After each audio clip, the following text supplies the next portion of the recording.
Film की शुरुआत में हमें यूरोप की एक कंट्री इलेरिया को दिखाया जाता है। यहाँ रॉयल फैमिली में रॉयल प्रोटोकॉल फर्स्ट चाइल्ड को ही दिया जाता है।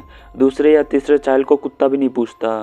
ऐसे ही समानता के साथ होता है। समानता क्वीन की दूसरी चाइल्ड है जिसे कोई नहीं पूछता। दूसरी और क्वीन की पहली बेटी एलेनोर को सब क्वीन मानते हैं। उसे वो सब कुछ मिलता है जिसे पाने का समानता सोच भी नहीं सकती। समंता के डैड जब जिंदा थे तब सब कुछ अच्छा था, लेकिन उनके मरने के बाद क्वीन ने पूरा कंट्री अपने कंट्रोल में ले लिया।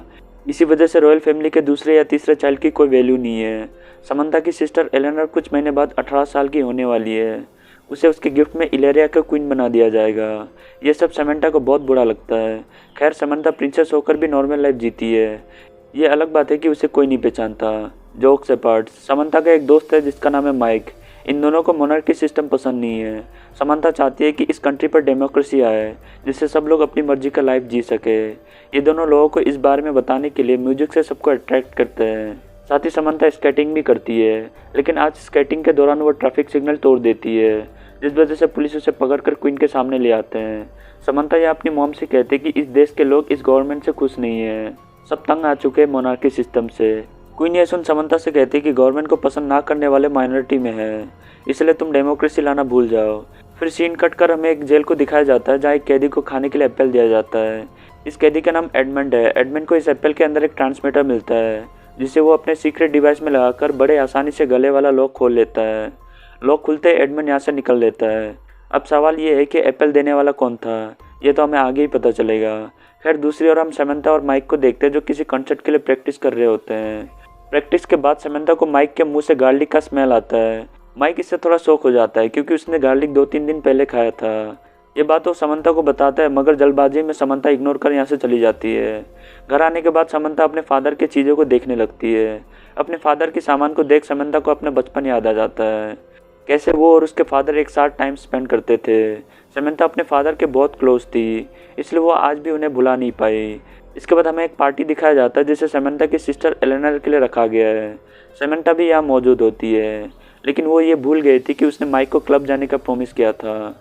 अब जब उसे ये बात याद आता है तो वो अपने मॉम को झूठ बोलकर यहाँ से निकल लेती है। दोनों ड्रेस चेंज कर क्लब के लिए निकल जाते हैं, लेकिन गार्ड दोनों को घुसने नहीं देता क्योंकि उनके पास आईडी नहीं है। ये देख दोनों वापस आने लगते हैं, पर तभी कुछ लोग क्लब के बैक डोर से एंट्री करते हैं। समंता दूर से ही उनका पासपोर्ट देख लेती है। ये देख माइक शॉक हो जाता है क्योंकि उसे इतने दूर से कुछ भी नहीं दिख रहा था। फिर अब दोनों अंदर जाकर पार्टी एंजॉय करने लगते हैं, पर थोड़ी देर बाद समंता को मक्खी से लेकर लोगों के हार्ट बीट तक जोर जोर से सुनाई देने लगता है।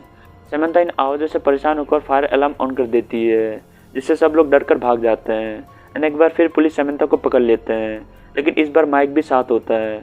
माइक यहाँ समंता से कहता है कि तुमने जब मेरे मुंह से 2 दिन पहले खाया हुआ खाना स्मेल कर लिया था, तभी मुझे पता लग गया था कि तुम्हारे अंदर कुछ तो स्पेशल है। खैर, थोड़ी देर के बाद दोनों को छोड़ दिया जाता है।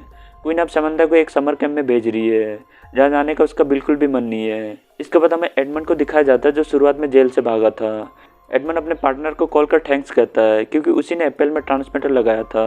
यहाँ इन दोनों के बातों से हमें पता चलता है कि इसे जेल में डालने वाला क्वीन है, जिससे अब ये लोग बदला लेने वाले हैं। दूसरी ओर हम समंता को देखते हैं जो समर क्लास में होती है। यहाँ समंता को अपने जैसे सेकंड बोर्न चाइल्ड जनवरी मिलती है।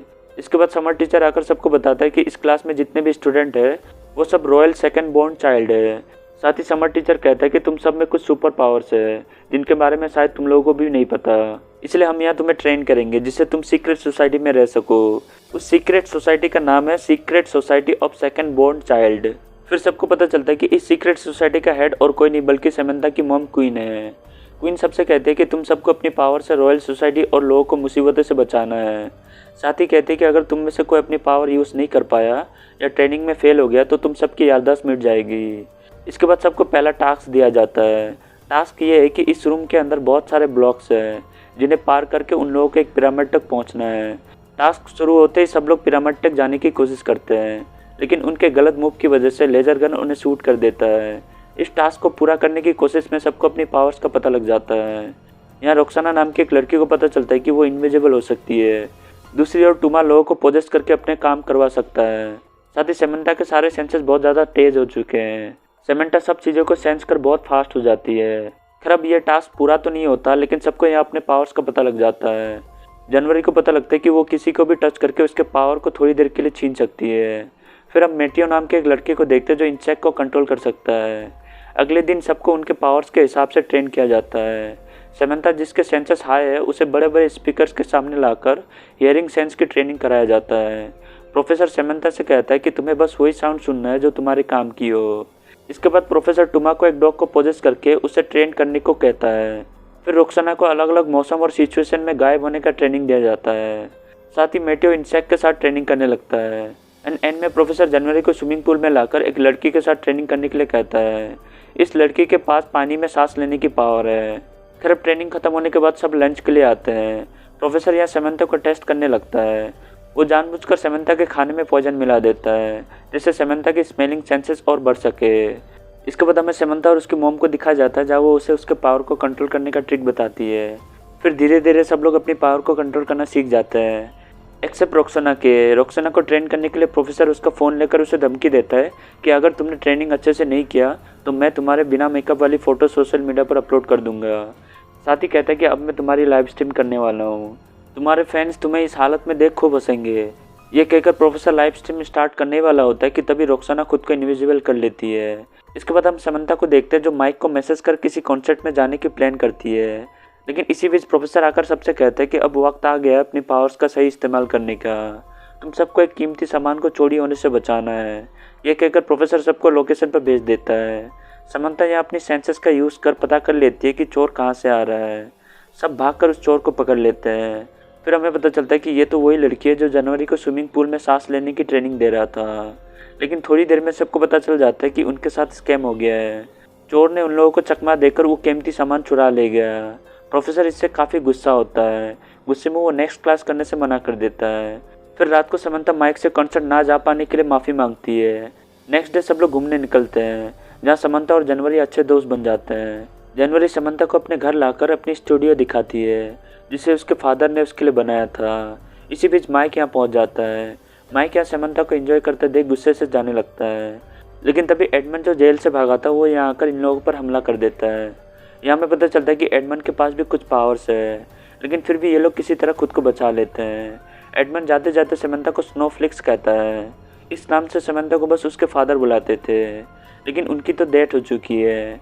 यही जानने के लिए समंथा एडमंड के पीछे चली जाती है। फिर क्या एडमंड समंथा को पकड़ लेता है। एंड अब इससे पहले कि वो उसे मार पाता प्रोफेसर यहाँ पहुँच जाता है। यहाँ हम देख पाते कि प्रोफेसर ने अपना बहुत सारा क्लोन बना लिया है। प्रोफेसर इन क्लोन्स की मदद से समंथा को बचा लेता है, लेकिन वो खुद जख्मी हो जाता है। इसके बाद समंथा की मॉम क्वीन उसे बताती है कि जिस कैदी ने तुम लोगों पर हमला किया था वो तुम्हारे अंकल एडमंड है। मैंने ही उन्हें जेल में डाला था क्योंकि किंग बनने के लिए उन्होंने तुम्हारे डैड को मार दिया था। समंथा यह सुन अपने अंकल से मिलने आती है। यहाँ उसे पता चलता है कि ये सच में उसके अंकल है। समंथा का अंकल एडमंड कहता है कि मेरा मकसद राजगद्दी पाने का नहीं बल्कि इस रॉयल फैमिली वाली सिस्टम को ख़त्म करना था जिससे सभी लोगों को इक्वल चीज़ें मिल सके। साथ ही कहता है कि मैंने तुम्हारे डैड को बदलने की बहुत कोशिश की मगर वो नहीं बदले, इसलिए मजबूरी में मुझे उनको मारना पड़ा। इसके बाद समंथा अपनी सिस्टर एलेनर से मिलती है तो वो उससे कहती है कि मेरे क्वीन बनने के बाद इस सिस्टम को मैं चेंज कर दूंगी। ये सुन समंथा और उसके दोस्त प्रिंसेस के सेरेमनी का सिक्योरिटी खुद करने का डिसाइड कर लेते हैं। फिर समंथा प्रोफेसर के पास आकर उससे माफ़ी मांगती है, इस पर वो उसे माफ़ कर देता है। नेक्स्ट डे सेरेमनी के दिन हम देखते हैं कि दुनिया के सारे अमीर लोग यहाँ आए हुए हैं।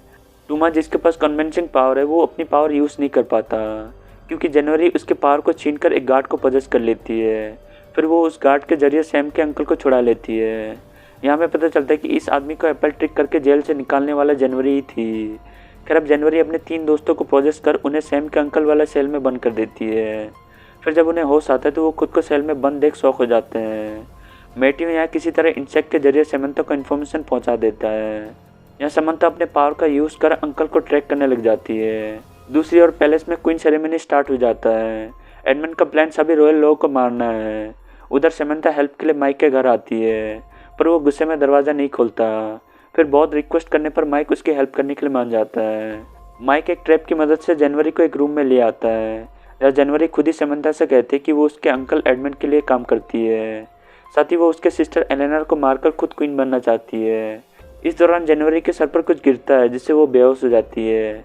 उसे बेहोश कर समंथा जाकर अपने दोस्तों को छुड़ा लेती है। फिर ये लोग एडमंड को पकड़ने का प्लान बनाते हैं। समंथा किसी तरह यहाँ एडमंड को ट्रैप कर फंसा लेती है एंड वो अब यहाँ से बाहर नहीं जा सकता। दूसरी ओर एलेनर क्वीन बन जाती है। समंथा अपनी सिस्टर की क्वीन बनने की खुशी में उसे गले लगा लेती है। एलेना या समंथा से कहती कि मैं रॉयल फैमिली के रूल्स को चेंज कर दूंगी, साथ ही मैं इस देश में डेमोक्रेसी भी लाऊंगी। ये सुन समंथा बहुत खुश हो जाती है। फिर मूवी के एंड में हमें दिखाया जाता है कि समंथा और उसके दोस्तों को सीक्रेट सोसाइटी का हिस्सा बना लिया जाता है।